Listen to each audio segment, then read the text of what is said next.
70세 연령 제한은 연령차별입니다. ADEA 연령차별금지법을 실시해야 하는 중앙부처가 나이차별 지침을 내린 것은 아주 잘못된 정책입니다. 안녕하십니까? 준비되셨나요? 주명영입니다. 고용노동부가 사회공헌 일자리에서 70세 연령 규제를 해왔습니다. 여러분, 지금이 어느 시대입니까? 70이 새로운 40이다라는 시대입니다. 지금 70세 건강을 과거의 70세와 비교할 수 없습니다. 배우며 벌며 오래 사는 노령사의 배벌사 시대입니다.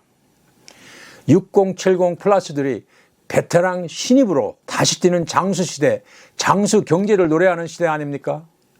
그런데 고용노동부가 70세 연령 규제를 계속 유지하고 있습니다. 2025년 올해 국고 지원이 전혀 없이 지자체가 자체 예산으로 실시하는 사회공헌 일자리에서도 70세 이상 연령 규제로 참여할 수 없습니다. 연령 차별을 못하게 해야 하는 담당 중앙부처가 사회공헌 일자리에서 70세 연령 규제 지침을 계속 유지하고 있기 때문입니다. KRP 대한원 제자협회는 프로보노형 사회공헌 일자리 산파 역할을 했습니다. KRP 대한원 제자협회는 협업 MPO인 익스피리언스 워크스에서 유학하고 돌아온 당시 노동부 고령작가 최상원 과장이 KRP 은퇴의 제안으로 프로보노형 일자리로 2011년부터 시작된 프로그램입니다. 노동부 신규 사업으로 진행 중 예산을 쥐고 있는 재정기획부와 힘든 과정을 거치면서 최상원 과장이 저에게 하소연한 일도 있었습니다. 당시 그러니까 15년 전 제도 도입 시 봉사와는 거리가 먼 그렇게 살아온 나이든 세대들에게는 무언가 동기부여가 필요하다고들 판단했었습니다. 그래서 참여자에게 소정의 식대, 소정의 교통비를 지급하기로 해서 예산이 필요했고 그렇게 제도가 시작됐습니다. 그때 70세 연령 규정 같은 건 없었습니다. 지난 얘기지만 첫해 신청이 매우 부진했습니다.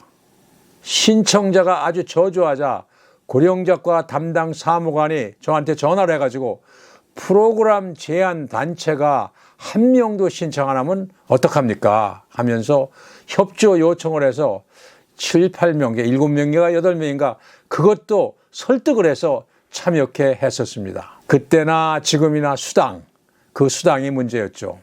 프로보노는 프로보노 파블리코라는 준말로 공익을 위한, 공익을 위하여라는 뜻입니다. 퇴직해 나오는 전문직 은퇴자들을 사회적으로 필요한 곳에 배치해서 사회 문제 해결과 더불어서 퇴직 후에 가치 있는 삶을 갖게끔 하자는 그런 제안이었습니다. 그런데 70세 연령 규제가 2017년경부터 시작됐습니다. 연령차별의 부당함을 지적하는 소리가 나온 건 당연했죠. 70세 연령 제한은 연령차별입니다. 문명사회에서 그것도 ADEA 연령차별금지법을 실시해야 하는 중앙부처가 나이차별 지침을 내린 것은 아주 잘못된 정책입니다. 담당 부처가 나이차별을 하고 있는 것이죠. 3월 18일 KARP 은퇴협 질의에 고용노동부 담당 부서는 부처 지침인 만큼 검토하겠다라고 긍정적 답변을 했습니다. 초노령사에 들어선 대한민국입니다. 이 일을 해야 할 생산 가능 인력이 급격히 줄어들고 있는 현 시점입니다. 연 100만 명씩 태어나던 사회가 50여 년 만에 출산 20만 명대로 줄어들었습니다. 그런데 수명은 20년 이상 길어졌고 또 길어지고 있습니다. 6070 플러스의 인력 활용이 대두되는 사회로 바뀌었죠. 6070 플러스 인력을 거두어서 최대 활용해야 합니다. 참여 인력, 또 참여 수당도 대폭 올려야 합니다. 인턴이라는 미국 영화가 있습니다. 칠순의 새로운 직장을 갖고 출근하는 로버트 디네로 주연의 미국 영화입니다.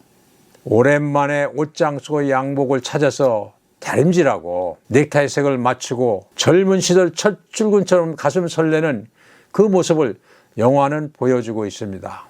은퇴는 새로운 시작, 새로운 출발입니다. 고용노동부는 70세 연령 규제 철폐 지침을 전국 지자체에게 하루빨리 통보해 주시기 바랍니다. 지금이 어느 시대입니까? 70이 새로운 40, 이런 시대입니다. 고용노동부는 조속히 70세 연령규제 지침을 철회하십시오. 준비되셨나요? 주명용이었습니다. 시청해 주셔서 감사합니다.